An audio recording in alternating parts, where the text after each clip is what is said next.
সুপ্রিয় দর্শক ও সুধী, আসসালামু আলাইকুম, শুভ সকাল। সবাইকে অনেক অনেক শুভেচ্ছা এবং আমন্ত্রণ জানাচ্ছি বাংলা ভিশনের সরাসরি স্বাস্থ্য বিষয়ক সম্প্রচার মেডিনোভা ভালো থাকুন অনুষ্ঠানটিতে। দর্শক, চোখ যা দিয়ে আমরা পৃথিবীর সমস্ত সৌন্দর্য অবলোকন করি এবং সেই সাথে আমরা নিজেদেরকে দেখি, আশেপাশে সব মানুষকে দেখি, নিজেদের ফ্যামিলিতে যারা আছেন তাদেরকে দেখি। সোজা কথা যদি বলতে চাই, খুবই গুরুত্বপূর্ণ একটি কিন্তু অঙ্গ আমাদের শরীরের, এবং এটা যদি আমরা কিছুক্ষণ চোখ বন্ধ করে থাকি এবং কিছু না দেখতে পাই, তখন কিন্তু বুঝতে পারি যে আসলে চোখের গুরুত্ব কত আছে আমাদের জীবনে। অন দ্য আদার হ্যান্ডে যদি আমরা বলি যে যখন চোখের কোনো সমস্যা হয় আমরা কিন্তু খুবই অস্থির হয়ে যাই, যে চোখ খচখচ করছে বা ড্রাই আই, বা দেখা যাচ্ছে যে চোখ দিয়ে পানি পড়ছে বা কনজাংটিভাইটিস, আমরা এই টার্মগুলো আসলে পরে জানবো, লাল হয়ে যাওয়া, অ্যালার্জি এবং সিজনাল এই যে চেঞ্জেসগুলো, গরম থেকে ঠান্ডা এবং সেই সাথে বৃষ্টি হচ্ছে, এই সময়গুলোতে কিন্তু অনেক ধরনের ডিজিজগুলো চোখে আসে। তো এই জায়গা থেকে আমরা অনেক সময় করি কি, যে নিজেরাই হয়তো বা নিজেদের মতো করে একটা ফার্মেসিতে যে ওষুধ নিয়ে নেই বা ডক্টরের কাছে যাই না, যে চোখের অনেক বেশি পরিমাণ ক্ষতি করে ফেলি।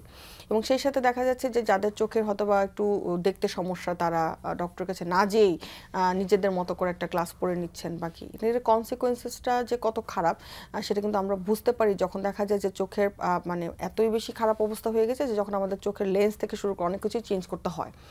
এই যে সমস্যাগুলো, এগুলো কিন্তু খুব সহজেই আমরা প্রতিরোধ করতে পারতাম যদি আমরা ডক্টরের শরণাপন্ন হতাম। তো আজকে এই বিষয়গুলো নিয়ে আমরা একটু কথা বলবো, যে এগুলো হলে আমরা কখন ডক্টরের কাছে যাবো এবং কি কি মেজারমেন্টগুলো নিলে আমাদের চোখকে সুস্থ রাখতে পারবো। এবং অনেক সময় অনেকের কোশ্চেন থাকে যে লম্বা সময় ধরে ল্যাপটপে কাজ করছে বা ডেস্কটপে কাজ করছে, চোখের প্রবলেম হচ্ছে, যেহেতু চাকরিটাই তার ওরকম, সেক্ষেত্রে সে কি কি মেজারমেন্ট নিতে পারে, সেই ব্যবস্থাও কিন্তু আছে। আমরা আজকে এই বিষয়গুলো নিয়ে কথা বলবো। আমরা আজকে রেখেছি যে চোখের বিভিন্ন সমস্যা, কারণ এবং করণীয়। এবং এই বিষয়টি নিয়ে কথা বলবার জন্য আমাদের সাথে আজকে শ্রুতিতে উপস্থিত আছেন অধ্যাপক ডাক্তার মোহাম্মদ ফরহাদ হোসেন, সাবেক বিভাগীয় প্রধান, শিশু চক্ষু বিভাগ ও জাতীয় চক্ষু বিজ্ঞান ইনস্টিটিউট ও হসপিটাল, ঢাকা। এবং সেই সাথে আমাদের সাথে আছেন ডাক্তার মোহাম্মদ হাফিজুর রহমান, সহযোগী অধ্যাপক, রেটিনা বিশেষজ্ঞ সার্জন, সাতক্ষীরা মেডিকেল কলেজ, এবং বর্তমানে তিনি কনসালটেন্ট হিসেবে কর্মরত আছেন ভিশনারি হসপিটাল, ঢাকাতে। দর্শক, আমরা আজকে চোখের নানা বিষয় নিয়ে কথা বলবো, যেহেতু শিশুর চক্ষুরোগ বিশেষজ্ঞ আছেন এবং আমাদের অ্যাডাল্ট চক্ষুরোগ বিশেষজ্ঞ আছেন, দুজনের কাছ থেকে আমরা কিন্তু সার্বিকভাবে অনেকগুলো চোখের বিষয় নিয়ে জানতে পারবো। আমাদের স্ক্রলে দেখানো নাম্বারে সরাসরি ফোন করে আপনারা কথা বলতে পারবেন, এবং সেই সাথে ফেসবুক থেকে সরাসরি দেখতে লগ ইন করুন www.facebook.com/banglavision এই লিঙ্কটিতে। চলুন দর্শক, আজকে আলোচনা শুরু করা যাক। স্যারদেরকে অনেক ধন্যবাদ জানাচ্ছি আমাদের সাথে আজকে স্টুডিওতে এসে জয়েন করার জন্য। ধন্যবাদ। ফরহাদ স্যারকে একটু শুরু করতে চাচ্ছি, যে আমরা স্যার ফার্স্টেই বলছিলাম যে বাচ্চাদের চোখের সমস্যাগুলো কিন্তু বাচ্চারা কমই অ্যাড্রেস করতে পারে। এটার জন্য বেশিরভাগই আমাদের মেন সাপোর্ট হিসেবে আমাদের বা কেয়ার গিভার হিসেবে বাবা বা মাকে দরকার হয়। সো তাদের জানার জন্য কিন্তু আমরা আসলে কথা বলছি। তো এই সিজনটাতে কি ধরনের প্রবলেমগুলো আসে বাচ্চাদের চোখের, এবং সেটা ছাড়াও বাচ্চারা কমনলি কি কি প্রবলেমগুলো নিয়ে আসে আপনার কাছে? আসসালামু আলাইকুম। আপনার প্রশ্নটা আসলে অত্যন্ত সময়োপযোগী, কারণ গ্রীষ্মকাল এবং শীতকাল এই দুইটা সিজনই কিন্তু বিশেষ করে বাচ্চাদের ক্ষেত্রে কতগুলো সমস্যা খুব বেশি দেখা যায়। যেমন শীতকাল বা গ্রীষ্মকালে অ্যালার্জিক প্রকোপটা খুব বেশি থাকে। গ্রীষ্মকালে ধুলাবালি বা বিভিন্ন ধরনের আবহাওয়ার জনিত কারণে হতে পারে, আর শীতকালে যেটা খাবার, যে বেশিরভাগ ক্ষেত্রে অ্যালার্জিজনিত খাবারটা বেশি খাওয়া হয়, সেটার থেকেও হতে পারে। বিশেষত আপনার অ্যালার্জিজনিত কারণেই চোখ লাল হওয়া, চোখ খসখস করা, চোখের ভিতরে বিভিন্ন ধরনের সমস্যা দেখা যায়। এবং এই অ্যালার্জিজনিত সমস্যাটাই আসলে আমাদের দেশে খুব বেশি, যেটাকে আমরা অ্যালার্জি কনজাংটিভাইটিস বলি। এই অ্যালার্জি কনজাংটিভাইটিসের আবার বিভিন্ন ভ্যারাইটিস আছে, যেটা আমরা চিকিৎসকরা আমাদের কাছে যখন রুগী আসে তখন আমরা সেটাকে সঠিকভাবে ডায়াগনোসিস করি এবং তার সঠিক ব্যবস্থা দিয়ে দিই। বিভিন্ন ধরনের, যেমন ফলিকুলার কনজাংটিভাইটিস, সেটা চোখের ভিতরে খসাবে খুব বেশি, সেটা আমরা দেখলে বুঝতে পারবো, যেটা রুগী হয়তো বুঝতে পারবে না। তো এই সমস্যাগুলো খুব বেশি হয়ে থাকে। আর তাছাড়া হয় কি, যখন ঠান্ডার সময়টা বিশেষ করে বা অ্যালার্জিজনিত কারণে হয়ে থাকে যে চোখ দিয়ে পানি পড়ে সব সময়। এই পানি পড়ার কারণে বিভিন্ন ধরনের চিকিৎসা প্রদান করা হয়ে থাকে, কিন্তু যদি চিকিৎসকের কাছে, বিশেষ করে আমাদের মতো শিশু চক্ষু বিশেষজ্ঞদের কাছে যদি আসে, বা বিভিন্ন জায়গায় শিশু চক্ষু রোগ বিভাগ রয়েছে যেখানে যদি তারা সঠিক সময়ে ব্যবস্থাপনা নেয়, তাহলে কোনো রকম কোনো ক্ষতি হয় না। বিশেষ করে যেমন ধরেন চোখ দিয়ে পানি পড়ে, চোখ দিয়ে যদি পানি পড়ে বাচ্চাদের ক্ষেত্রে সেটা বিভিন্ন কারণে হতে পারে। যেমন চোখের পাতাটা হয়তো একটু বাইরের দিকে হয়েছে, ফলে দেখা গেল যে কারণগুলোতে স্যার আমি আবার আসবো, বাট আমি একটু স্যার এটাও মেনশন করতে চাচ্ছি যে এই যে ডিভাইসের বিষয়টা, এটা যদি একটু বলেন যে এরকম কোন ইস্যু কি আছে নাকি যে বাচ্চা মারা বা বাবারা কমপ্লেন নিয়ে আসছে বা আপনি পাচ্ছেন এরকম? এটা খুবই বেশি, কারণ 24 বছরের নিচের যে সমস্ত বাচ্চারা তাদের যে চশমা ব্যবহারের বর্তমান হার এটা অত্যন্ত বেশি। এবং আমরা যখন রোগী দেখি তখন তাদের হিস্ট্রি নিয়ে জানতে পারি যে তারা এত বেশি মোবাইল, কম্পিউটার, ট্যাব ইউজ করে।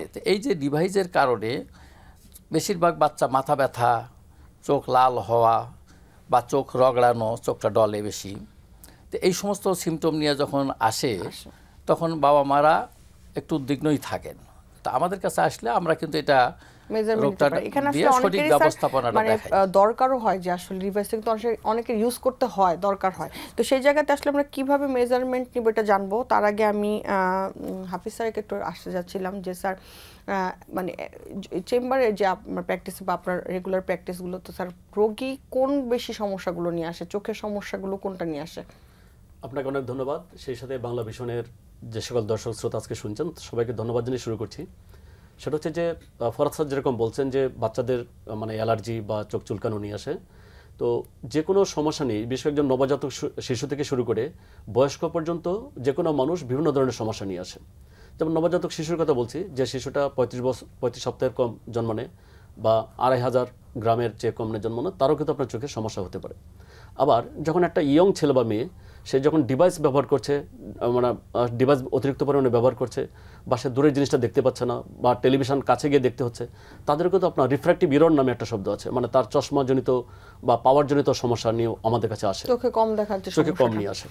আবার যখন আপনি একটু বয়স বেশি হয়, যেমন যাদের ডায়াবেটিস আছে, বিশেষ করে ডায়াবেটিস জনিত কারণে চোখের অন্ধত্বের রেট অনেক বেশি, ডায়াবেটিস জনিত কারণেও আমাদের কাছে আসে এবং একজন মানুষ কম দেখা থেকে শুরু করে এবং অন্ধত্বের শিকার হতে পারে।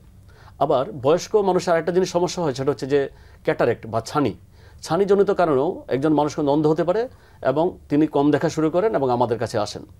সর্বসাকুল্যে যে বলতে হয় যে বিভিন্ন নানাবিধ কারণে চোখে ইনফেকশনজনিত কারণেও আসতে পারেন বা অনেক সময় দেখা যাচ্ছে চোখে আঘাত পেয়েছেন, সেই কারণেও আমাদের চক্ষু চিকিৎসকদের কাছে সাধারণত রোগীরা বিভিন্ন সমস্যা নিয়ে আমাদের কাছে আসেন, এসে থাকেন। এখানে যদি একটু বলি যে স্যার আমরা ফার্স্টে যদি আসি যে এই যে রেটিনা একটা আপনি এবং এটা নিয়ে আপনি বিশেষজ্ঞ, এবং দেখা যাচ্ছে যে অনেক সময় কথাগুলো যখন রোগীকে বলা হয় যে রেটিনার এই প্রবলেম হচ্ছে, এটা তো রেটিনার আসলে ফাংশনটা কি যদি একটু আমাদের সাথে শেয়ার করেন, যে রেটিনাটা আমাদের চোখের জন্য আসলে কি করে? হ্যাঁ, রেটিনা হচ্ছে আমাদের চোখের ভিতরে একটা অংশ, এটা আয়নার মতো পাতলা একটা পর্দা যা আমাদের মস্তিষ্ক থেকে এসেছে, একটা মস্তিষ্কের একটা অংশ। আমাদের চোখে যখন একটা আলোকরশ্মি পড়ে, তার পিছনে থেকে আমাদের লেন্সে গিয়ে চোখের আলোকরশ্মিটা আপনার প্রসারিত হয়, প্রতিসারিত হয়, হয়ে যখন চোখের রেটিনার মধ্যে পড়বে তখন একটা ছবি তৈরি হয়। সেই ছবিটাই যখন আমাদের মস্তিষ্কে গিয়ে পৌঁছায় তখন আমরা একটা জিনিসকে দেখি। তো এই রেটিনার মূলত হচ্ছে যে একটা পাতলা একটা পর্দা, যে পর্দাটা হচ্ছে স্বচ্ছ একটা আবরণ যেখানে একটা ছবি তৈরি হয়। এখন যদি যদি আপনার কোনো সমস্যা হয়, রেটিনায় কোনো সমস্যা, রেটিনা আপনার রক্তের নালী থাকে, রক্তের নালী মাধ্যমে রেটিনায় খাবার পৌঁছানো হয়। কিন্তু যদি কোনো সমস্যা দেখা দেয়, যে কোনো ডিজিজ, যেমন আপনার ডায়াবেটিস বা উচ্চ রক্তচাপ, এই রেটিনা রক্তের নালীগুলি ছেড়ে ফেলে, রেটিনা রক্তের নালীগুলি ব্লক করে ফেলে, যা বলে আপনার রক্তের নালীর মাধ্যমে রেটিনায় খাবার পৌঁছানোর কথা, কিন্তু ব্লক হয়ে আছে, রেটিনায় কোনো খাবার পৌঁছে না, যা ফলে রেটিনার বাকি অংশটুকু আপনার শুকিয়ে যেতে পারে, শুকিয়ে গিয়ে নানাবিধ সমস্যা হতে পারে এবং তখনই মানুষ কিন্তু কম দেখা শুরু করে। সঠিক সময় যদি চিকিৎসা না করে তাহলে একজন মানুষ অন্ধত্বের শিকার হতে পারে। তো যেহেতু আমি প্রসঙ্গটা বলেছি, আমি যেহেতু আমার দর্শক শ্রোতা শুনছেন, আমি প্রসঙ্গটা একটু টেনেই বলি যে বিশেষ করে ডায়াবেটিস জনিত কারণে এই যে রেটিনায় শুকিয়ে গেল, তখন নতুন নতুন রক্তের নালী তৈরি হয়, সেই রক্তের নালীগুলি আবার অল্পতেই ছিঁড়ে যায়, এগুলো আপনার ইমেচুর রক্তের নালী, ছিঁড়ে গিয়ে তখন কি হয়, সেখানে আপনার রক্ত জমে, পানি জমে এবং লিপিড প্রোটিন জমে। আমি প্রথমে বলেছিলাম যে রেটিনা চোখের পিছনের একটা পাতলা স্বচ্ছ একটা পর্দা, কিন্তু সেখানে যদি আপনার রক্ত জমে থাকে, সেখানে যদি পানি জমে থাকে, সেখানে যদি লিপিড প্রোটিন জমে থাকে, তাহলে তার স্বচ্ছতাটা থাকে না। তখন সেক্ষেত্রে অনেক মেজারমেন্ট নিতে হয় স্যার। এই মেজারমেন্টগুলো কি নিতে হয় আমরা একটু জানবো।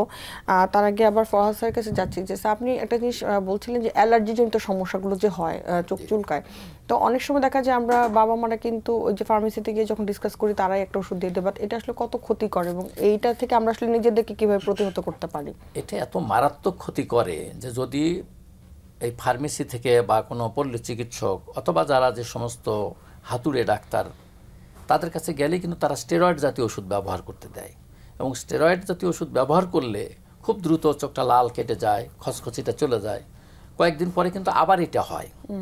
এইভাবে যখন আবার হয় তখন ওই ওষুধ দিয়েই আবার তারা ওই বাবা মা বা আত্মীয় স্বজন যারা প্যারেন্টস, তো তারা এটাকে আবার করে ওই ওষুধই ব্যবহার করলে এই দীর্ঘদিন ব্যবহার করার কারণে বেশিরভাগ রোগীরই কিন্তু বাচ্চাদের ক্ষেত্রে হোক, বেশিরভাগ ক্ষেত্রে বাচ্চাদেরই হয়, বড়দেরও হতে পারে। তো এই দীর্ঘদিন এই স্টেরয়েড জাতীয় ওষুধ ব্যবহার করার কারণে কয়েকটা সমস্যা হয়। একটা হলো চোখের ছানি হতে পারে, চোখে প্রেশার বৃদ্ধি জনিত রোগ হয়। এছাড়াও ছত্রাক জাতীয় যেটা যে ফাঙ্গাল ইনফেকশনটারও একটা চান্স খুব বেশি থাকে, চোখে বারবার খালি ইনফেকশন হতে থাকে। তো এটা এত ভয়াবহ যে এটা কারো এই কাজটা করা উচিত না, যে চিকিৎসকের পরামর্শ ছাড়া কোনো ওষুধ ব্যবহার করা উচিত না। এটা খুবই গুরুত্বপূর্ণ একটি কথা। এবং সেই সাথে যদি আমরা স্যার এই ধরনের সমস্যাগুলো হয় সেক্ষেত্রে আমরা আসলে পরে কিভাবে তাকে চিকিৎসা দিই? সবসময় কি আমরা মেডিকেশন দিই বা মেডিকেশন ছাড়াও কি কোনো চিকিৎসা আছে কিনা? হ্যাঁ, এখন যদি ওষুধের জনিত কারণে চোখে প্রেশার বৃদ্ধি ঘটে বা ছানি হয়, তো ছানি তো হলো, ছানির বেশিরভাগ ট্রিটমেন্টে হলো সার্জারি করে নিতে হবে, এটা মেডিসিনে কোনো ট্রিটমেন্টে ভালো হয় না। তবে প্রেশার কন্ট্রোল করতে গেলে চোখে যদি গ্লুকোমা হয় তখন করতে হবে যে ওষুধ, সব ধরনের ওষুধ বন্ধ করে দিতে হবে চোখের জন্য, বন্ধ করে দিয়ে চিকিৎসকের পরামর্শ মোতাবেক তখন যে সিচুয়েশান থাকবে সেই অনুযায়ী তার চিকিৎসক দিবেন, কিন্তু চিকিৎসকের পরামর্শ ছাড়া আসলে কোনো কিছু করা উচিত না। আচ্ছা, হাফিজ স্যারের কাছে আবার আসছি। স্যার যেহেতু ওই ক্যাটারেক্টের বিষয়টি আনলেন, তো ওই জায়গা থেকে জিজ্ঞেস করতে চাচ্ছি, ক্যাটারেক্টের সময় অনেক সময় দেখা যায় কি যে যাদের হালকা থাকে, মানে এই ক্যাটারেক্ট ওপাসিটি যেটা ওই যে এই সাদা হয়ে যাওয়াটা যদি কম থাকে, দেখা যায় অনেক সময় আমরা ওষুধ দিয়ে দেই যে কিছুদিন পরে হয়তো বা আবার তারা আসতে পারে, ওই সময় যদি সার্জারির জন্য তার রেডি না থাকে। তো এটা দেখা যায় তার লম্বা সময় ধরে এই প্র্যাকটিসটাই করে যাচ্ছেন, ওই ভিটামিনটাই নিচ্ছেন অথবা ওই ড্রপ ইউজ করছেন, এবং পরবর্তীতে আসলে দেখা যাচ্ছে আরও বেশি বেড়ে যায়। তো ও তখন আসলে এই জায়গাতে আসলে কি সাজেশন থাকবে, যেটাকে আসলে করা উচিত কি না, বা আসলে কতদিন পরে আবার ডক্টরের কাছে এসে আবার দেখানোর দরকার ছিল? ক্যাটারাক্ট জিনিসটা কি সেটাকে একটু বলি। ক্যাটারাক্ট হচ্ছে আমাদের চোখের ভিতরে যে একটা লেন্স আছে, সেই লেন্সটাও একটা স্বচ্ছ একটা জিনিস। সেই লেন্সটা যদি অপাসিটি হয়, মানে ঘোলা হয়, অথবা লেন্সের যে উপরে যে কাভারিং থাকে সেই কাভারিংটাও যদি ঘোলা হয় তো তাহলে তাকে ছানি বলে। তো আমি প্রথমে বলেছিলাম যে আলোকরশ্মিটা স্বচ্ছ মাধ্যমে রেটিনায় গিয়ে পৌঁছাতে হবে, কিন্তু আপনার চোখে যদি ছানি পড়ে তাহলে সেখানে কি হলো, সেটা ঘোলা হয়ে গেল। তো ঘোলা হয়ে গেলে সেখানে তো আলোকরশ্মিগুলি রেটিনায় পৌঁছায় না। তো যদি প্রাথমিক লেভেলে আপনি যে প্রশ্নটা করেছেন, যে প্রাথমিক লেভেলে যদি আমাদের কাছে আসে যে অল্প অল্প ছানি, তখন আমাদের আসলে ঔষধ দিয়ে বা মেডিকেশন দিয়ে এটা কাজ হয় না। ফরহাদ স্যার যেরকম বলছিলেন যে চোখের ছানির একমাত্র চিকিৎসা হচ্ছে অপারেশন করা। আমি আবারও বলছি দর্শক শ্রোতাদের জন্য, চোখের ছানির একমাত্র চিকিৎসা হচ্ছে অপারেশন করা। কিন্তু যদি প্রাথমিক লেভেলে থাকে, যে মনে করেন আপনার অল্প পরিমাণে তার অপাসিটি ডেভেলপ করেছে, তখন আমরা সাধারণত অপারেশন করি না, তাহলে তাকে আমরা চশমা দিয়ে সাধারণত আমরা চেষ্টা করি যে সেই জিনিসটাকে কাভারিং দিতে। যদি চশমা দিয়েও তিনি যদি ভালো না দেখেন, তাহলে একমাত্র পরামর্শ হচ্ছে চোখের ছানির অপারেশন করা। আপনার মাধ্যমে দর্শক শ্রোতাকে জানাতে চাই যে পৃথিবীতে এখন পর্যন্ত ছানিজনিত কারণে পার্মানেন্ট অন্ধত্বের রেট অনেক বেশি। সো যদি কারো ছানি থাকে, ছানির অপারেশন যদি সঠিক সময় না করে, তাহলে তার চোখে প্রেশার বেড়ে যেতে পারে, তার ফেকোলাইটিক গ্লুকোমা নামে একটা শব্দ আছে, সে গ্লুকোমা হতে পারে। আমাদের চোখের যে রেটিনার যে নার্ভগুলি আছে, অপটিক নার্ভ, সেই অপটিক নার্ভে 12 লক্ষ নার্ভ ফাইবার আছে, মানে 1.2 মিলিয়ন। সে 12 লক্ষ নার্ভ ফাইবারের মধ্যে প্রেশার পড়ে, নার্ভ ফাইবার ড্যামেজ হয়ে যায়। স্যার একটু যদি আপনাদের কাছে অ্যাড করেন যে অনেক সময় ওই ক্যাটারাক্টের সার্জারি করার সময় অনেকে চিন্তায় থাকেন যে আসলে কোন লেন্সটা ইউজ করবেন, অফার করা হয় বিভিন্ন দামের বা বিভিন্ন প্রাইসের, সেক্ষেত্রে কি আসলে খুব বেশি দামের বেশি এরকমগুলো খুব ভালো, অন্যগুলো ভালো না, এই ধরনের ব্যাপারগুলো কি আছে বা সিলেক্ট করার সময় আসলে রোগীর কি চিন্তা করা উচিত এই লেন্স সিলেক্ট করার সময়? এটা অনেক সময় অনেক রোগীও প্রশ্ন করে যে স্যার বিভিন্ন হাসপাতালে বিভিন্ন প্যাকেজ কেন, বিভিন্ন দাম কেন? এটা সুন্দর একটা প্রশ্ন। এটা আসলে লেন্সের একটা তারতম্য আছে। লেন্সের যে জিনিসগুলিতে তৈরি হয়, যে ম্যাটেরিয়ালগুলো তৈরি হয়, সেটা বিভিন্ন দামের আছে। যেমন আমাদের লেন্স ব্যবহার করি আমরা শক্ত লেন্স, এর বলে পিএমএম লেন্স। আরেকটা লেন্স হচ্ছে ফোল্ডেবল, মানে নরম। আমরা ফেকো অপারেশন করে, আমি আবার একটু বলি যে ছানি অপারেশন দুই ধরনের। একটা হচ্ছে SICS, যেটা 9 মিলিমিটার কেটে সাধারণত আমরা প্রবেশ করি লেন্সটাকে। আরেকটা হচ্ছে ফেকো অপারেশন, বর্তমানে সবচেয়ে আধুনিকতম অপারেশন বিশ্বে। আমাদের বাংলাদেশে আমাদের ম্যাক্সিমাম সার্জনরা সাধারণত ফেকো অপারেশন করেন। সো ফোল্ডেবল লেন্স আমরা সাধারণত প্রবেশ করাই। এখন এই ফোল্ডেবল লেন্সটা অ্যাক্রাইলিক ম্যাটেরিয়াল দিয়ে তৈরি, বিভিন্ন ধরনের আছে, এবং এটার মানে গঠনগত বিভিন্ন ধরনের ম্যাটেরিয়াল যেহেতু আছে, তবে একটা হচ্ছে মনোফোকাল, শুধু আপনার কাছের জিনিসটা কম দেখবেন বাট দূরের জিনিসটা ভালো দেখবেন ছানি অপারেশনের পরে। আরেকটা হচ্ছে বাইফোকাল, যে দূরের এবং কাছেরটা ভালো দেখবেন। আরেকটা হচ্ছে ট্রাইফোকাল, সেটা হচ্ছে যে দূরেরটা ভালো দেখবেন, মাঝখানেরটা ভালো দেখবেন, কাছেরটা ভালো দেখবেন। তার মানে মনোফোকাল লেন্সের এক ধরনের দাম, বাইফোকাল লেন্সের এক ধরনের দাম, আবার ট্রাইফোকাল লেন্সের আরেক ধরনের দাম থাকে। এগুলো চিন্তা ভাবনা করে ডক্টররা সাজেস্ট করে থাকেন। আরেকটু বলি যে টোরিক লেন্স নামে একটা লেন্স আছে, যেমন আমাদের চোখের শুধু আপনার মানে মায়োপিয়া বা হ্রস্বদৃষ্টি বা দীর্ঘদৃষ্টি না, অ্যাস্টিগমেটিজম নামে একটা শব্দ আছে। তার মানে তার একটা এক্সিস বরাবর তার পাওয়ার লাগে। তো আমি যদি মনোফোকাল লেন্স দিই সেটা কাভারিং হবে না, বা বাইফোকাল বা ট্রাইফোকাল দিলে সেটা কাভারিং হবে না, তাহলে তাকে আমরা টোরিক লেন্স আমাদেরকে দিতে হবে। তো এই লেন্সগুলির বিভিন্ন দামের বিভিন্ন ম্যাটেরিয়াল দিয়ে তৈরি হওয়াতে আপনার লেন্সের দামের তারতম্য বেশি হয়, যার ফলে প্যাকেজের দামটাও বেশি হয়। আচ্ছা, আমি একটু ফরহাদ স্যারের কাছে আবার আসছি। স্যার, আপনি গ্লুকোমা নিয়ে একটা কথা বলছিলেন। আমরা দেখা যায় কি যে অনেক সময় লম্বা সময় ধরে যারা পড়াশোনা করে, এখনকার বাচ্চারা যারা রাত জেগে পড়ে, অনেক সময় চোখের পিছনে ব্যথা করে বা চোখ ব্যথা করছে বা এই বিষয়টি নিয়ে যখনই হয়, তখন দেখা যায় যে মাথা ব্যথার ওষুধ খাচ্ছে বা মেডিসিনের ডক্টর কাছে যাচ্ছে, কিন্তু চোখের যে সমস্যা হতে পারে এটা অনেক পরে আসে। তো এই গ্লুকোমাটার সাথে এটা সম্পর্কিত কিনা, বা গ্লুকোমাটা আসলে কি? গ্লুকোমাটা হলো কি, আসলে যেমন শরীরের চোখে মানে শরীরের প্রেশার যদি বৃদ্ধি হয় তখন কিন্তু আমরা তাকে বলি হলো হাইপারটেনশন, বা প্রেশার বেশি কমে গেলে বলি হাইপোটেনশন। সেরকম চোখেও যদি কোনো কারণে প্রেশার বৃদ্ধি ঘটে, ওই যে ইতিপূর্বে যেমন বললাম যে বিভিন্ন ওষুধ ব্যবহার কারণেও চোখে প্রেশার হতে পারে। ডক্টর হাবিব যেটা বললেন যে ছানি দীর্ঘদিন যদি থাকে এবং সেই ছানি যদি হাইপার ম্যাচিউর হয়ে যায়, তখন কিন্তু প্রেশার বৃদ্ধি ঘটতে পারে। তো বিভিন্ন কারণেই প্রেশার বৃদ্ধি ঘটে। কারো কারো এটা আবার একটা ফ্যামিলিয়াল ডিজিজ, পারিবারিক রোগ। এটা কি স্যার ফ্যামিলি হিস্ট্রি পজিটিভ থাকতে হয়? মানে গ্লুকোমা যদি ফ্যামিলিতে রান করে হওয়ার চান্সটা বেশি থাকে এবং হয়। স্যার, আমরা একটু গ্লুকোমাটা নিয়ে আরেকটু জানবো। একজন দর্শক আছেন, দর্শকের ফোনটা আমরা নিচ্ছি। হ্যালো দর্শক, আপনার নাম বলে প্রশ্নটি করুন। হ্যাঁ হ্যাঁ, আসসালামু আলাইকুম। ওয়ালাইকুম আসসালাম। দর্শক, আপনার টিভির কুড়িগ্রাম থেকে বলছি। জি জি, আপনার টিভির ভলিউমটি কমিয়ে দিয়ে প্রশ্নটি করুন। হ্যাঁ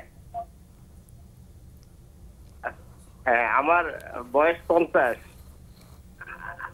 আমি ওই মাঝে মাঝে চোখে একটু ঝাপসা দেখি। আমার কিন্তু ডায়াবেটিস নাই, আর একটু দূরে কাছে হলে একটু চোখের মধ্যে একটু সমস্যা আছে। আমি মানে অনেক ভালো, এমনি ভালো দেখি, কিন্তু মাঝে মাঝে ঝাপসা আসে আর কি। দুইজন বিশেষজ্ঞ স্যার আছেন, যদি একটু ভালো পরামর্শ দিত। বিশেষ করে সচেতন হওয়ার জন্য কোনো পরামর্শ থাকতো যদি স্যার, খাওয়া দাওয়ার ব্যাপারে বা ঘুমানোর ব্যাপারে। ধন্যবাদ স্যার। আচ্ছা, আমি হাফিজ স্যারকে বলছি একটু অ্যান্সারটা দিতে। আমি খাওয়ার ব্যাপারটাতে ফরহাদ স্যার কাছে আবার যাবো, যে ওনার যেহেতু এই সমস্যাটা উনি শেয়ার করলেন। ধন্যবাদ দর্শক, আপনি সুন্দর একটা প্রশ্ন করেছেন। আপনার বয়স যেহেতু 50, আমি যে জিনিসটা হচ্ছে যে আপনি দূরের এবং কাছের দুইটা জিনিস আপনি কম দেখেন। তো আমাদের 40 বছর যখন বয়স হয় তখন সাধারণত দেখা যায় যে আমাদের মাথার চুল পেকে যাচ্ছে, বা আমাদের দাড়ি পেকে যাচ্ছে, বা আমাদের চামড়া ভাঁজ পড়ে যাচ্ছে। তার মানে আমার শরীরে কিছু প্রকৃতিগতভাবে কিছু ডিজেনারেশন, ফিজিওলজিক্যাল চেঞ্জ। তো আমি যে কথাগুলি বলেছিলাম যে আমাদের চোখের ভিতরে যে লেন্স আছে সেই লেন্সটারও আপনার ডিজেনারেশন হয়। তার মানে ডিজেনারেশন মানে কি, যে চোখের ভিতরে যে লেন্সটা সেটা সাধারণত একটা প্রোটিন দিয়ে তৈরি। তো এই প্রোটিনগুলি আস্তে আস্তে করে আপনার ঘোলা হতে থাকে, যা আমি প্রথমে বলেছিলাম যে এটাকে ছানি বলে। তো যখন এই যে ছানি পড়ে তখন কিন্তু একজন মানুষ কিন্তু কম দেখা শুরু করে। তখন দেখা যায় যে আমরা চশমা, প্রাথমিক দিকে আমরা চশমা ব্যবহার করতে বলি। আর অ্যাকোমোডেশন নামে একটা শব্দ আছে, যে জিনিসটা হচ্ছে যে আমাদের বয়স যখন বাড়তে থাকে যে লেন্সটা একটা সুতা দিয়ে সাধারণত আটকানো থাকে, এটা বলে জনিউল। কিন্তু বয়স যখন বাড়তে থাকে সেই জনিউলগুলি তখন আপনার শক্ত হতে থাকে। তো আমরা যখন কাছের একটা জিনিসকে দেখি তখন আমাদের চোখের পিছনে যে লেন্সটা সামনে চলে আসে নর্মালি, কিন্তু আপনার বয়স যখন 40 বা 40-এর উপরে হয় তখন সেই জনিউলগুলি শক্ত থাকার কারণে লেন্সটা সামনে আসতে পারে না। তো লেন্স যখন সামনে আসতে পারে না তখন আমাদের অ্যাকোমোডেশনে প্রবলেম হয়, যার ফলে দেখবেন যে যাদের বয়স 40 হয়ে গেছে, যিনি কখনো চশমাই পড়তেন না, তখন তিনি কাছের জিনিসটা দেখতে সমস্যা ফিল করেন। তখন আমরা তাদেরকে প্রেস বায়োপিক আমরা বিভিন্ন ধরনের চশমা তাদেরকে মানে দিয়ে থাকি। তো আমি আপনার প্রতি পরামর্শ থাকবে, যেহেতু আপনার ডায়াবেটিস নাই, উচ্চ রক্তচাপ নাই, আপনি একজন নিকটস্থ চক্ষু বিশেষজ্ঞের কাছে গিয়ে একটা চশমার পাওয়ারটা দেখিয়ে একটা চশমা নিলে আশা করি ইনশাল্লাহ আপনি আপনার প্রবলেমটা সলভ হবে। স্যার খাবার দাবার নিয়ে একটু উনি সাজেশন আচ্ছা, চাচ্ছিলেন, খাবার আমরা এই সুযোগে ব্যাপারে একটু শুনে ধন্যবাদ নিই যে আপনাকে। চোখের জন্য কোন খাবারগুলো ভালো। ধন্যবাদ আপনাকে। এখন যেহেতু আপনার বয়স 50, এটা এজ রিলেটেড ক্যাটারাক্টের কারণেও আপনি দূরের হয়তো সমস্যা কিছু আসছে এবং কাছে আপনার বয়সের কারণে। তো সেই জন্য ডক্টর হাফিজ যেটা বলছেন যে একজন চিকিৎসকের পরামর্শ মোতাবেক আপনি যদি চশমা ব্যবহার করেন তাহলে আপনার এটার উপকার পাবেন, দৃষ্টির এটা অনেকটা উপকার হবে।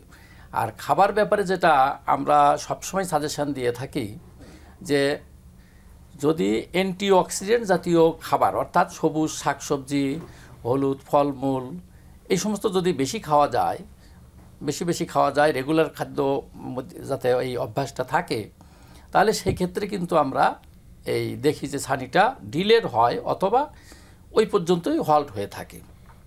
তো আপনার যে পর্যায়ে আছে এটাকে ভালো করতে হলে আপনাকে প্রচুর পানি খাইতে হবে, অর্থাৎ হাইড্রেশনটা বেশি হতে হবে, যাতে ডিহাইড্রেশনের কারণে যে আপনার লেন্সের যে সমস্যাটা হতে পারে সেটা যেন না হয়, সেই কারণে আপনাকে বলা হয় যে প্রচুর পরিমাণে পানি খাবেন। আবার যে জিনিসটা করতে হবে সবুজ শাকসবজি, হলুদ, ফলমূল।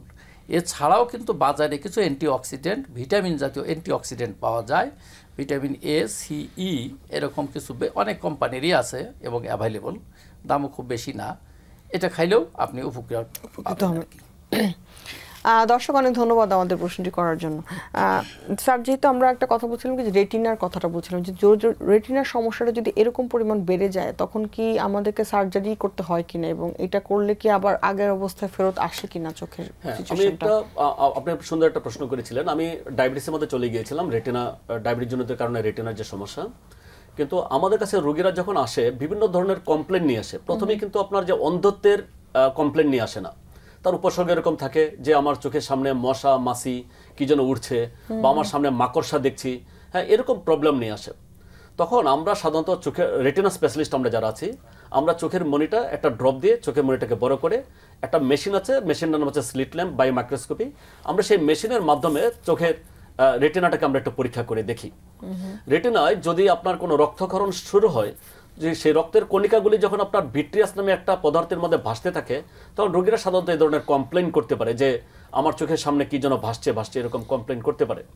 তো যদি আপনার প্রাথমিক লেভেলে থাকে, যেমন আপনার শুধু রক্তক্ষরণ শুরু হলো কিন্তু তার কখনো পানি জমে নাই, আমরা এর জন্য কিছুদিন আমরা ডিলে করতে বলি। বিশেষ করে ডায়াবেটিস রোগী যাদের আছে আমরা তাদের পরামর্শ দেই, আপনার চোখ ভালো থাকুক বা না থাকুক, বৎসরে অন্ততপক্ষে একবার, আমি আবার একটু রিপিট করছি, যাদের ডায়াবেটিস আছে তাদের উচিত হবে বৎসরে অন্ততপক্ষে একবার চোখের রেটিনাটা একজন রেটিনা বিশেষজ্ঞকে দিয়ে পরীক্ষা করানো। আমাদের কাছে যখন আসে তখন এই যে কমপ্লেন করলে যখন নিয়ে আসে তখন আমরা কিছু পরীক্ষা নিরীক্ষা করি, যেমন আমরা ওসিটি মেকুলা করি, এরপর এফএফএ করি, ফান্ডাস ফ্লোরোসেন্স এনজিওগ্রাফি করি। ওসিটি করে দেখি যে তার রেটিনায় এই ডায়াবেটিস জনিত কারণে কতটুকু পানি জমেছে। যদি পানির পরিমাণ বেশি থাকে তাহলে আমরা মার্কেটে এখন আমেরিকার তৈরি বিভিন্ন ধরনের ইনজেকশন আছে, যে অ্যাভাস্টিন, লুসেন্টিস, আইলিয়া, ভিসিক, ওজোটিক্স বিভিন্ন ধরনের ইনজেকশন পাই।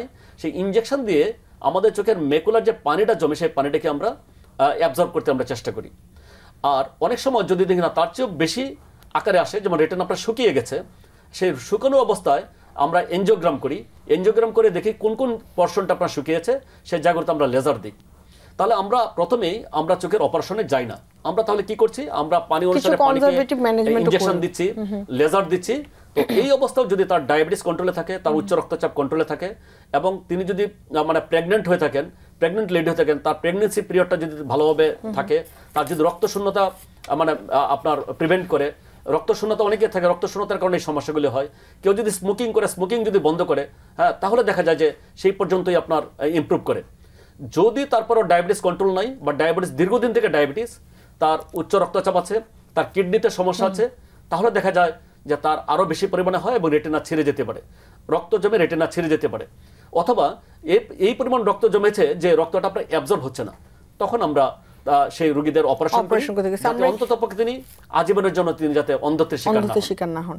আমরা স্যার আমাদের অনুষ্ঠানের পর্যায়ে একটা ছোট বিরতি নিব। বিরতির পর ফিরে এসে আমরা অনেক সময় দেখা যায় চোখ দিয়ে পানি পড়তে থাকে এবং লম্বা সময় ডিভাইসের কাছে বসে থাকতে হয় না, তাদের কি প্রিভেন্টিভ মেজার নিতে পারি এবং কোন কিছু এক্সারসাইজ থাকলে তারা করতে পারেন কিনা, সেটা ছাড়া আর কিছু গুরুত্বপূর্ণ বিষয় আলোচনা করবো। তার আগে একটা ছোট বিরতি নিয়ে আসছি। সুপ্রিয় দর্শক, মেডিনোভা ভালো থাকুন অনুষ্ঠানটির এই পর্যায়ে সময় হয়ে এসেছে ছোট্ট একটি বিরতিতে যাবার। বিরতির পর ফিরে আসছি, থাকবেন আমাদের সাথে।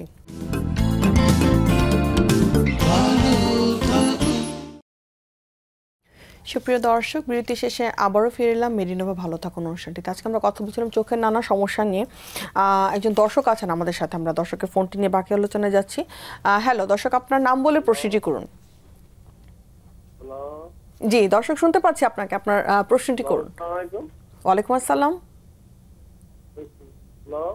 জি দর্শক শুনতে পাচ্ছি আপনাকে, আপনার প্রশ্নটি করুন।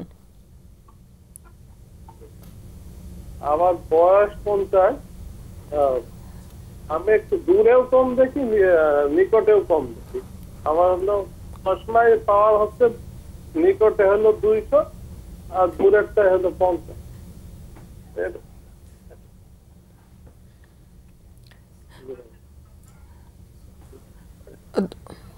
স্যারদের কি কোনো প্রশ্ন আছে কিনা? ডায়াবেটিস আছে কিনা? আপনার কি ডায়াবেটিস আছে?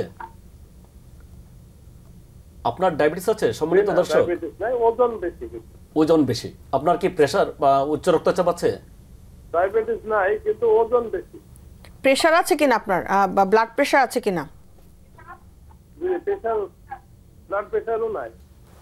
আচ্ছা ঠিক আছে স্যার, আমরা একটু অ্যান্সারটা নেই। ফরহাদ স্যার কাছে যদি একটু অ্যান্সারটা চাই যে ওনার ডায়াবেটিসও নেই, ওয়েটটা একটু বেশি, প্রেসারও নেই, ডায়াবেটিস প্রেসার কোনটা নেই, ওয়েট একটু বেশি, তার ওই কাছে দূরে দুটাতে সমস্যা, সেক্ষেত্রে আসলে কি ধরনের? আসলে আপনার কাছে এবং দূরে বয়স 50 বছর, আপনার যে পাওয়ারটা দিয়েছে আমার মনে হয় পাওয়ারটা ঠিক আছে। ওই চশমা -50 আর কাছে হলো +2, আমার মনে হয় এটা ঠিক আছে। আর আপনার যদি চোখে ব্যথা থাকে তাহলে অবশ্যই চিকিৎসকের আবার একটু ভালো করে পরামর্শ নেবেন যে চোখে প্রেসার বেশি আছে কি না, অর্থাৎ চোখে গ্লুকোমা আছে কি না। যদি গ্লুকোমা না থাকে আপনার ভয়ের কিছু নাই, আপনি চশমা ব্যবহার করুন, সবুজ শাকসবজি বেশি করে খান এবং পানিটা বেশি করে খাবেন। অনেক ধন্যবাদ দর্শক, অনেক ধন্যবাদ আমাদের প্রশ্নটি করার জন্য। হাফিজ স্যারের কাছে একটা কথা ধরে আসছিলাম যে অনেক সময় বাচ্চারা অনেক ছোটবেলা থেকে যে ডিভাইসের জন্য দেখা যাচ্ছে যে মাইনাস পাওয়ারের চশমা পড়ছে, অথবা অনেক সময় দেখা যাচ্ছে কনজেনিটালি প্রবলেম থাকে, চশমা ব্যবহার করছে। তো তাদের ক্ষেত্রে আসলে রেটিনা পরীক্ষা করার কোনো দরকার আছে কিনা? কারণ আমরা দেখা যায় ফলো আপ চিকিৎসাগুলোতে বরাবরই চোখের পাওয়ারটা দেখে চলে আসি, কিন্তু রেটিনাতে কোনো ধরনের প্রবলেম আছে কিনা সেটা কিন্তু খুব কমই আমরা অ্যাড্রেস করি। তো সেটার কি আসলে গুরুত্ব কতটুকু, যদি মানে না করা হয় কি হয় সমস্যা? খুব সুন্দর একটা প্রশ্ন করেছেন, সেটা খুবই গুরুত্বপূর্ণ একটা জিনিস। সেটা হচ্ছে যে যারা মাইনাস পরে চশমা পড়ে, বিশেষ করে যে সকল বাচ্চারা দূরের জিনিসটা দেখতে পায় না, ব্ল্যাকবোর্ড দেখতে পাচ্ছে না, টেলিভিশন কাছে গিয়ে দেখছে, তখনই তারা সাধারণত বাবা মায়েরা অথবা শিক্ষকরা নোটিস করেন যে দূরের জিনিসটা সে দেখতে পাচ্ছে না। তখনই সেই বাচ্চাকে যখন বাবা মায়েরা আমাদের চিকিৎসকদের কাছে নিয়ে আসেন, আমরা যখন দেখি তার মাইনাস পরে চশমা আছে, আমরা শুধু মাইনাস পরে চশমা দিয়েই থাকি, সে শুধু চশমাই পড়ছে, বারবার চশমা চেঞ্জ করছে, পাওয়ার চেঞ্জ হচ্ছে, আর শুধু এরকমই হচ্ছে। কিন্তু একটা ভয়াবহ আকার ধারণ করতে পারে।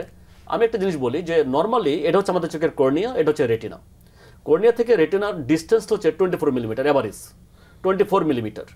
কিন্তু একটা বাচ্চা যখন আপনার চোখের অক্ষিগোলকের ব্যাসার্ধটা বেশি নিয়ে জন্ম নেয়, মানে 24 থেকে ধরেন 30 মিলিমিটার, 30 মিলিমিটার নিয়ে জন্মগ্রহণ করছে, যে আলোকরশ্মিটা 24 মিলিমিটার মধ্যে পড়ার কথা ছিল, কিন্তু যখন সে 30 মিলিমিটার নিয়ে জন্মগ্রহণ করছে তখন আলোকরশ্মিগুলি তার 30 মিলিমিটার এখানে পড়ে না।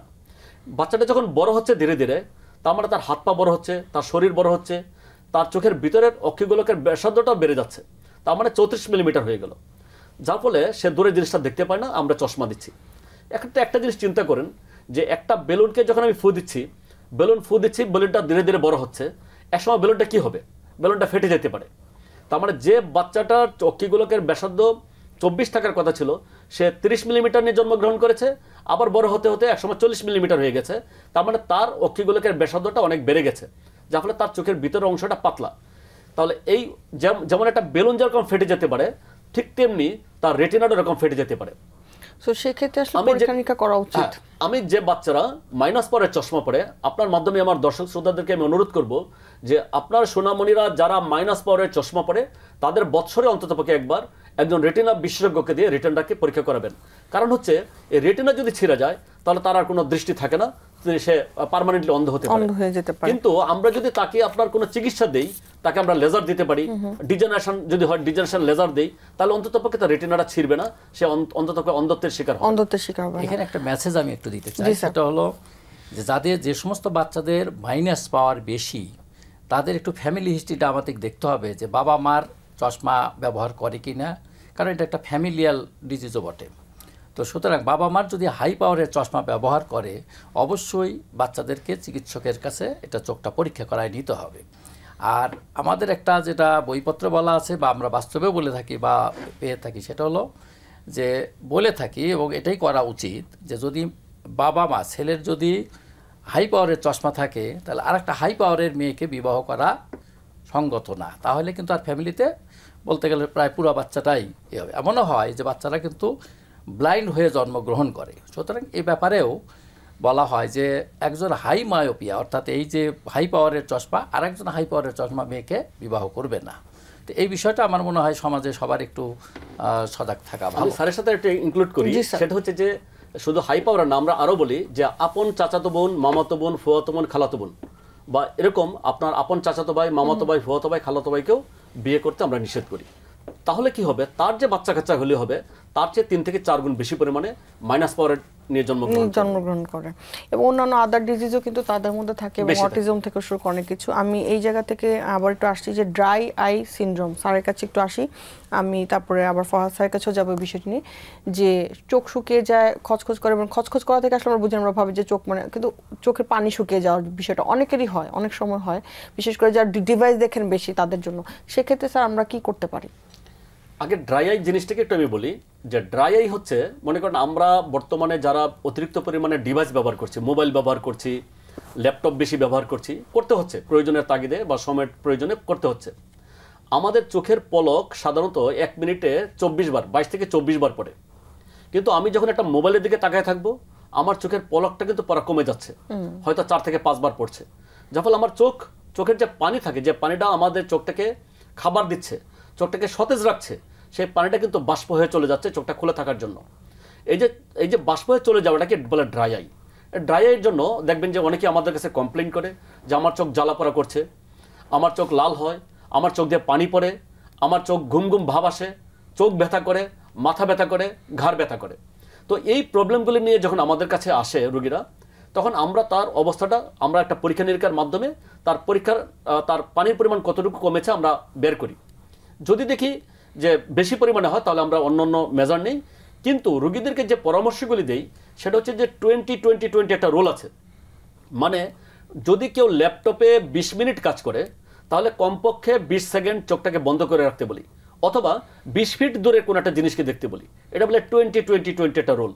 তার মানে আপনার চোখটা যদি 20 মিনিট কাজ করার পরে 20 সেকেন্ড চোখটাকে রেস্ট দেন, তাহলে আপনার চোখে লেথার্জিটা হবে না, আপনার চোখটা উইকনেসটা হবে না।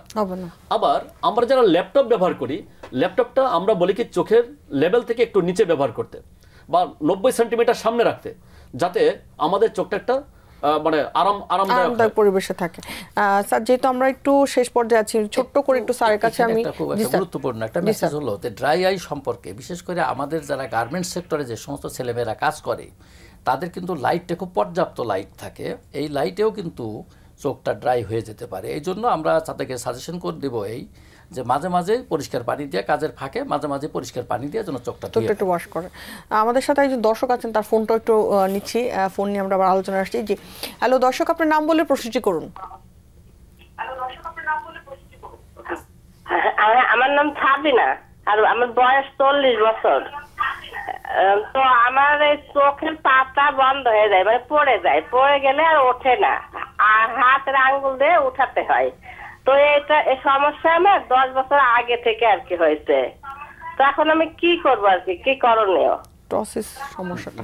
জি স্যার, আপনি যদি আমার সাথে শেয়ার করেন যে কি করা যেতে পারে। এটা সুন্দর একটা প্রশ্ন করেছেন। যেহেতু আপনার 10 বছর আগে থেকে, এখন আপনার বয়স 40, আপনার 10 বছর আগে থেকে আপনার প্রবলেম। আপনার একটা প্রশ্ন ছিল আপনি কোনো কন্ট্যাক্ট লেন্স ব্যবহার করেন কিনা। যারা কন্ট্যাক্ট লেন্স ব্যবহার করে, বারবার যখন কন্ট্যাক্ট লেন্স চোখের পাতাকে উঠিয়ে ব্যবহার করে, তো অনেক সময় চোখের পাতাটা আপনার দুর্বল হয়ে যায় এবং যে কোনো মুহূর্তে পড়ে যেতে পারে। অথবা আপনার ডায়াবেটিস আছে কিনা বা উচ্চ রক্তচাপ আছে কিনা আমি জানি না, যদি ডায়াবেটিস বা উচ্চ রক্তচাপের কারণে আমাদের যে নার্ভটা আছে, যে স্নায়ুটা আছে, যে স্নায়ুটা আমাদের চোখের পাতাটাকে ধরে রাখে, যে আমাদের থার্ড নার্ভ মানে ওকুলোমোটর নার্ভ নামে একটা নার্ভ আছে, সেই নার্ভটা যদি ডায়াবেটিস বা উচ্চ রক্তচাপের কারণে অনেক সময় দুর্বল হতে পারে। যদি দুর্বল হয়ে যায় তাহলে চোখের পাতাটা আপনার পড়ে যেতে পারে। আবার আরেকটা জিনিস হচ্ছে যে ড্রাইনেস, যে জিনিসটা আমরা আলোচনা করলাম, যে ড্রাইনেসের কারণেও কিন্তু আপনার চোখের পাতা নিচে পড়ে যেতে পারে। তো আমি আপনাকে যেটা অনুরোধ করব যে সেটা হচ্ছে যে আপনার নিকটস্থ একজন চক্ষু বিশেষজ্ঞকে আবার একটু দেখান। তার কারণগুলি, আপনি যেমন ডায়াবেটিস আছে কিনা, উচ্চ রক্তচাপ আছে কিনা, আপনার কন্ট্যাক্ট লেন্স ব্যবহার করার কোনো হিস্ট্রি আছে কিনা, এই জিনিসগুলি যদি না থাকে তাহলে আপনার চোখে অপারেশন করলে ইনশাআল্লাহ আশা করি আপনার এটা ইমপ্রুভ হয়ে যাবে। আমি জি স্যার একটা কথা যোগ দেই, সেটা হলো যে আপনার বয়স যেহেতু 40, এই ক্ষেত্রেও কিন্তু বা 10 বছর আগে হয়েছে, মাইস্থিনিয়া গ্রেভিস নামে কিন্তু একটা রোগ আছে যেটা মেয়েদের খুব বেশি হয়। তো সেই রোগটাও আছে কিনা এটা এক্সক্লুড করার জন্য আমার মনে হয় যে একজন চিকিৎসক এক্সক্লুড করা উচিত। আচ্ছা, স্যারের কাছে একটু থাকি যে স্যার আমরা যেহেতু মানে খুব কমনলি একটা জিনিস পাই যে আমাদের দেশে প্রেক্ষাপটে আসলে আমরা ডক্টরের কাছে কমই যে দেখা যাচ্ছে যে এখানে সেখানে কথা বলে একটা চশমা নিয়ে নিচ্ছি মাইনাস বা প্লাস পাউডার, এটার আসলে ভয়াবহতা কতটুকু একটু যদি আমরা শেষ পর্যায়ে আছি স্যার ছোট্ট করে যদি আমাদের সাথে আসলে এটা অত্যন্ত ভয়াবহ। কারণ হলো যে চশমাগুলো যদি কারো দূরে লাগে তো সে কাছেরটা দিয়ে হয়তো বেশি নেওয়া হোক বা কম নিয়ে সে চলতেছে, তো নিজে যা দেখে সেটাই, কিন্তু এটা আইডিয়াল না। ডাক্তারের পরামর্শ ছাড়া চোখের পাওয়ার চশমা ব্যবহার করা উচিত না। আর তাছাড়া রাস্তাঘাটে যে সমস্তগুলো বিক্রি হয় এগুলো কিন্তু নিম্নমানের গ্লাস দিয়ে তৈরি করা হয়। এই নিম্নমানের গ্লাসের যে রিফ্র্যাক্টিভ যে একটা সিস্টেম আছে যেটার জন্য রিফ্লেকশন হবে, এটা কিন্তু সঠিকভাবে হয় না। সেজন্য আমরা মনে করি যে সাময়িক হয়তো কেউ ব্যবহার করেন, কিন্তু আমার মনে হয় তার সাথে সাথে চিকিৎসকের পরামর্শ মোতাবেক চশমা নেওয়া উচিত এবং সঠিক পাওয়ার ব্যবহার করা উচিত। অনেক ধন্যবাদ স্যার। আমরা একদমই শেষ পর্যায়ে আজকের বিষয়টি ছিল যে চোখের বিভিন্ন সমস্যা ও করণীয়, এটা নিয়ে যদি সার্বিক কোনো পরামর্শ থাকে দর্শকদের উদ্দেশ্যে। সম্মানিত দর্শক, চোখ মানব দেহের সবচেয়ে গুরুত্বপূর্ণ একটা অঙ্গ। চোখের মাধ্যমেই আমরা সৃষ্টিকর্তার সৃষ্টিকে দেখি। তো চোখের সামান্যতম কিন্তু সমস্যা বড় ধরনের মারাত্মক সমস্যা হতে পারে। আপনার চোখে যদি কোনো প্রদাহ হয়, চোখ লাল হয়, চোখে ব্যথা হয়, আপনি অবশ্যই একজন নিকটস্থ চক্ষু বিশেষজ্ঞের কাছে গিয়ে আপনি সঠিক সময়ে চিকিৎসা নেবেন। ডায়াবেটিস যদি থাকে বা উচ্চ রক্তচাপ যদি থাকে বা আপনি যদি মাইনাস পরের চশমা পরেন, তাহলেও আপনি একজন নিকটস্থ একজন রেটিনা বিশেষজ্ঞকে দিয়ে আপনার চোখটিকে পরীক্ষা করে নেবেন। আর আমার স্যার ফরাদ স্যার যে কথাগুলি বলেছিলেন যে খাবারের বিষয়, যেমন আমরা খুব ইজিলি খাবারগুলি খেতে পারি, ভিটামিন এ জাতীয় খাবারগুলি, ভিটামিন সি, ভিটামিন ই বা আপনার সামুদ্রিক মাছ, এই যে বা বিভিন্ন ফলমূল, এগুলি আমরা যে দেশের যে ফলমূলগুলি যদি আমরা খাই বা মোলা মাছ, ছোট ছোট মাছগুলি যদি আমরা খাই, অন্ততপক্ষে আমাদের চোখগুলি অনেকটা ভালো থাকবে। আর যদি আপনার চোখে আঘাতজনিত কারণে আঘাতটাকে প্রিভেন্ট করার জন্য আপনার যখন ঘর থেকে বের হন, আপনি একটা ফটো সানগ্লাস ব্যবহার করবেন। আর যদি আপনি কোনো ল্যাপটপ বা মোবাইল বেশি ব্যবহার করেন, তাহলে আপনি যে রুলগুলির কথা বলেছি আপনি এগুলো মেনটেন করেন, তাহলে আপনার চোখটা সুস্থ থাকবে, তাহলে আমাদের সবার দৃষ্টি ইনশাআল্লাহ ভালো থাকবে, আমরা ভালো একটা জাতি পাবো ইনশাআল্লাহ। স্যার কি শেয়ার করতে চান কিনা? জি আচ্ছা, আমি একটু শেয়ার করতে চাই যে এটা একটু এডিশনের ভিতরে, যেমন ধরেন কেউ যদি মানে ব্যবহার করতেই হয়, প্রফেশন কারণে হোক বা যে কোনো কারণে হোক ডিভাইস ব্যবহার করতে হয়, তাহলে সেই ক্ষেত্রে ব্লু কাট গ্লাস ইদানিং এটাকে বলা হয়, যেটা ভালো একটা সাপোর্ট করে বা প্রিভেন্ট করে রেডিয়েশনটা। আর একটা জিনিস হলো বাচ্চাদের ক্ষেত্রে স্কুলে দেওয়ার আগে প্রত্যেকটা বাচ্চার চোখটা পরীক্ষা করে নেওয়া উচিত। আর তৃতীয়ত কথা হলো যে বাচ্চাদেরকে ডিভাইস দিয়ে এই অভ্যস্ত করাটা থেকে বিরত থাকার জন্য আমার সবিনয় অনুরোধ থাকবে সবার প্রতি। অনেক ধন্যবাদ স্যার। একটু লাস্ট একটু কিছু অ্যাড করতে চাচ্ছেন যে আমরা এটা দিয়ে শেষ করবো আজকের প্রোগ্রামটা? আমি দর্শক শ্রোতাকে একটা জিনিস বলি যে শুধু মানে অ্যাওয়ারনেস বিল্ড আপ করার জন্য, আমাদের দেশে আমরা মনে করি শুধু যে চোখের সমস্যাটা বড়দেরই হয়, কিন্তু তা না। নবজাতক শিশু যারা, যে বাচ্চাগুলি 35 সপ্তাহ আগেই জন্ম নেয় অথবা তার ওজন 2,500 গ্রামের চেয়ে কম নিয়ে ওজন নিয়ে জন্মগ্রহণ করে, তাদের 1 মাসের মধ্যেই, আমি আবারও বলছি 1 মাসের মধ্যেই একজন চক্ষু বিশেষজ্ঞকে দিয়ে তার বাচ্চার চোখটাকে পরীক্ষা করে নেবেন। কারণ আমরা অনেকেই জানি যে বাচ্চা তো কোনো কমপ্লেন করতে পারে না, তার তো কোনো সমস্যা সে তো ফিল করে না, কিন্তু সে অন্ধত্বের শিকার হতে পারে। আমি সেই অনুসারেই সবাইকে বলবো যে চোখের যত্ন নিন, চোখ ভালো থাকুক, আমরা পুষ্টিকর খাবার খাবেন, চোখের যত্ন নেবেন, তাহলে ইনশাল্লাহ আমরা ভালো দেখব। সাদেক অনেক ধন্যবাদ আমাদের অনেক সাথে আজকে ধন্যবাদ স্টুডিওতে এসে জয়েন করার জন্য। সুপ্রিয় দর্শক, মেডিনোভা ভালো থাকুন অনুষ্ঠানে আজকে আমরা কথা বলেছিলাম চোখের নানা বিষয় নিয়ে, এবং সবচেয়ে গুরুত্বপূর্ণ যে বিষয়টি এখন আসলে আমরা ফেস করি সেটা ডিভাইস অনেক ব্যবহার করতে হয়, অনেক সময় কাজেও ব্যবহার করা লাগে। তো সেই ক্ষেত্রে স্যার কিছু শেয়ার করলেন, সেগুলো আপনারা ফলো করতে চলতে পারেন। এবং খাবার দাবার কিন্তু খুবই গুরুত্বপূর্ণ এখনকার প্রেক্ষাপটে, কারণ আমরা অনেক বেশি জাঙ্ক ফুড খাই। আমরা যদি নিউট্রিশিয়াস ফুডগুলো খাই তাহলে এত বেশি ডক্টরের কাছেও কিন্তু তখন যেতে হয় না, আমাদের প্রবলেমগুলি কম হয়। তো আশা করি যারা দেখতে পারেননি প্রোগ্রামটা লিঙ্কে জয়েন করে আবার দেখে নেবেন, অনেক গুরুত্বপূর্ণ ইনফরমেশন ছিল। আবারও আগামী পর্বে দেখা হবে, ততদিন পর্যন্ত অপেক্ষায় থাকুন, সুস্থ থাকুন এবং অবশ্যই ভালো থাকুন।